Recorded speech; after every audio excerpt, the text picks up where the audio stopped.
There is a specific kind of loneliness that has nothing to do with being alone. It's standing in a room full of people who love you and realizing not one of them actually sees you. And your whole life, you've treated that gap as a problem to fix. If you could just explain yourself better, choose better words, find the right people, then finally, you'd be understood. But what if the freest people alive aren't the ones everybody understands? What if they're the ones who quietly stop needing to be? Let's see if this is you. Someone slightly misreads your intentions, and you feel a sudden urge to over-explain until they finally get it. A person walks away with the wrong idea of who you are, and it itches at you for days, like a splinter you can't quite reach. You rehearse conversations that already happened, editing your lines, searching for the sentence that would have made them finally understand. You soften your opinions, shrink your strange edges, and translate yourself into a version that's easier for people to swallow. And when someone says, "I don't get why you do that," a small part of you panics,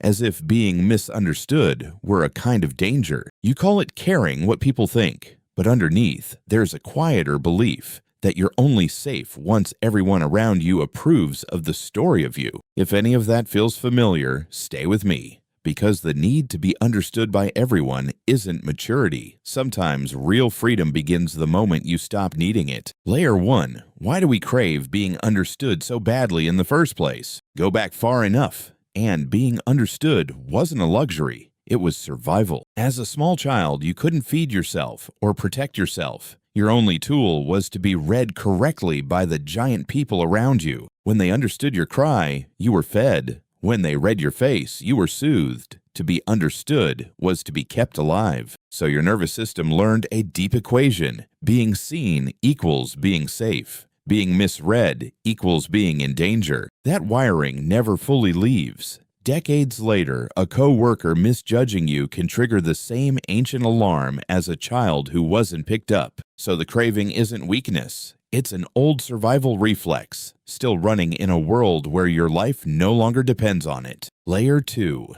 The trap opens the moment being understood quietly turns into needing to be approved. Because those two things quietly swap places. You start out wanting people to get you and end up performing so they'll like you. You choose the safer opinion. You laugh at the joke you didn't find funny. You post the version of your life that photographs well. Each time you get a small reward, a nod, a like, a "that's so you," and your brain files it as proof you're acceptable. But there's a hidden cost. Every time you trade your truth for approval, you teach yourself that the real you wasn't enough to show. You become fluent in being liked and slowly illiterate in being honest. And the applause never fills the hole because it was aimed at the performance, not at you. Layer 3. Here's a distinction that changes everything. Being understood and being accepted are not the same thing. Being understood means someone grasps your reasons. Being accepted means someone lets you be, even when they don't. We chase understanding thinking it's the doorway to acceptance, but the two can exist completely apart. There are people who understand you perfectly and still leave,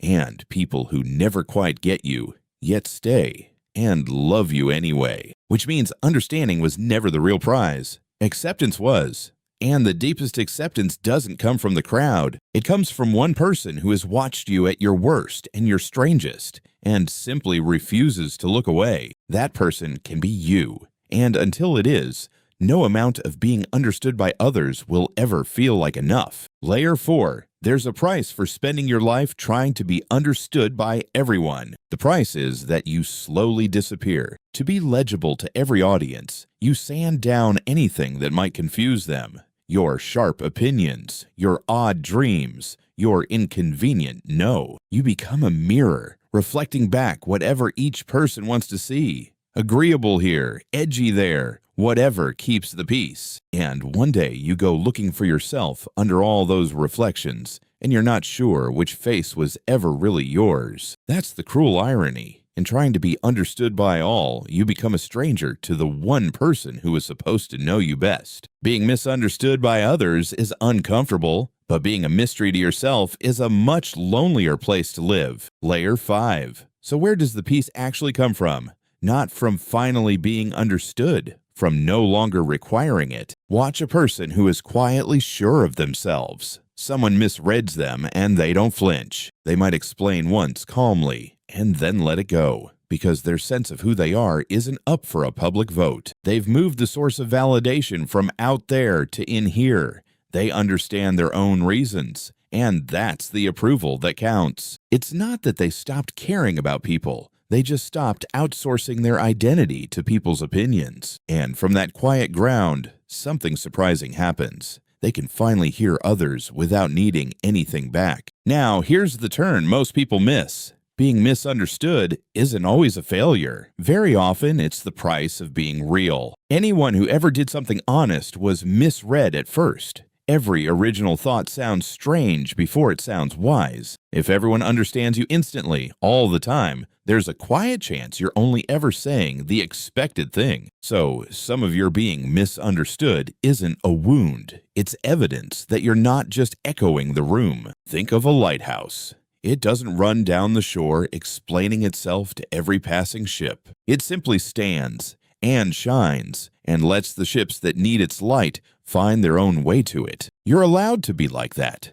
to stand still, stay lit, and let the right people slowly understand you in their own time. So maybe the goal was never to be understood by everyone. Maybe it was to become someone who can stand being misunderstood without abandoning themselves. The people who truly matter don't need the perfectly edited explanation. They stay long enough to see the real thing, and the rest were never your audience to begin with. So here's the question to sit with.